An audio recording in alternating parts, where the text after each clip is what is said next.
Good morning po. Tayo po'y mag-aral ng salita ng Diyos.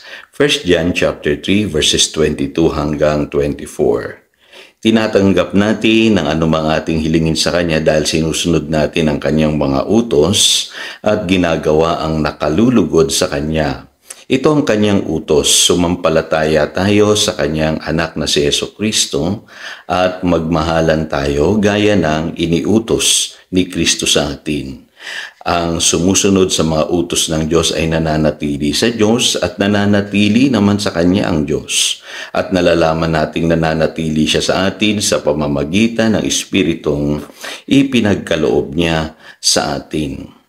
The simplicity of Christianity. At dito po sa mga tanantang binasa natin, malinaw po na ang Christianity ay makikita po natin dito as defined sa 1 John chapter 3 verse 23 na dapat po tayo manalig sa ating Panginoong Hesukristo.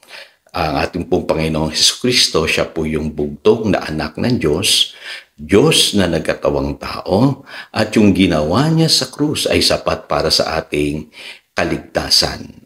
Kaya kailangan ng isang tao ay manalig sa ating Panginoong Hesukristo bilang kanyang Lord and Savior. At ang Biblia malinaw po, pag ginawa ng isang tao yan, siya ay maliligtas. Kaya yun po yung unang utos. Pangalawa naman, binabanggit dyan na kailangan po tayo'y magmahalan. Kasi yan po ang iniutos sa atin ng Panginoong Hesukristo. Kaya ang Christianity po napakasimple. Kailangan po ay manalig tayo sa Panginoong Hesukristo. Pangalawa po, tayo po ay magmahalan. It is about love. Kaya wag nyo na pong i-complicate yung pagkaunawa ninyo ng Christianity.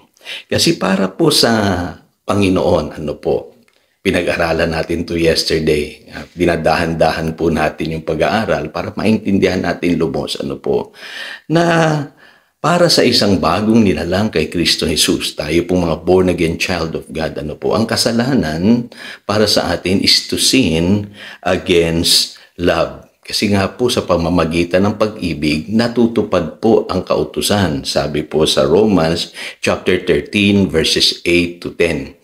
Kaya tayong mga Kristiyano, ang ibinili na lamang sa atin ng Panginoong Hesus ay magmahalan tayo. So ganun pala yun, ganun kasimple, At kapag tayo po ay nagkasala against love, if we sin against love, tayo po, sabi diyan, we will walk in darkness. Ang sabi sa 1 John chapter 2 verses 10 to 11, whoever loves his brother lives in the light, and there is nothing in him to make him stumble. Sabi sa verse 11, whoever hates his brother is in darkness and walks around in darkness. Kaya pakaiingatan po natin, na magkasala against love. Kasi ang sabi ng Biblia, tayo'y lalakad sa kadiliman. Kaya naalala ko po, may kanta kami noong araw sa church, yung walk in the light. Lagi namin kinakanta yun. Iniisip ko, ano ba ibig sabihin ng walk in the light na yon? Ang ibig sabihin pala nung dapat lumakad tayo ng may pag-ibig. Kasi kung may pag-ibig po tayo sa ating puso, mananatili tayo sa liwanag. At dito po sa mga verses na pinag-aaralan natin sa 1 John chapter 3, verse 24, naririto po yung sikreto para manatili tayo sa presensya ng Diyos. Sabi po dyan sa verse 24, those who obey His commands live in Him and He in them. Kita niyo po, nagagawa ng pag-ibig, nananatili tayo sa presensya ng Diyos kung tayo po ay nagmamahal. At ang sabi sa 1 John chapter 4 verse 12, no one has ever seen God, but if we love one another, God lives in us and His love is made complete in us. Ang linaw-linaw po sa pamamagitan po ng pamumuhay ng may pag-ibig, nananatili tayo sa Diyos at ang Diyos nananatili po sa atin. Napakagandang katotohanan po, At dagdag pa diyan, sinasabi po sa verse 22, na ang sikreto sa answered prayer ay pag-ibig din. Ang sabi diyan, and we receive from Him anything we ask because we obey His commands and do what pleases Him.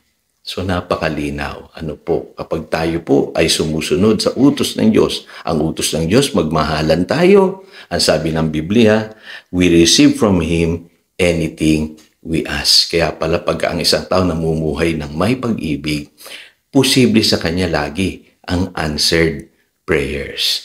Kaya bantayan po natin yon mga kapatid. Ano po kung lumalakad ba tayo palagi ng may pag-ibig sa ating puso. Kaya kung ako po'y tatanungin ninyo, again, ito na naman pong opinion ni Pastor, kahit anong mangyari in this life, alam niyo po sa buhay na ito, maraming gagawa sa atin ng masama. Maraming mananakit sa atin, ano po? Maraming maninira sa atin, maraming gagalitin tayo, ano po? Pero wag po tayong papuprovoke, ano po?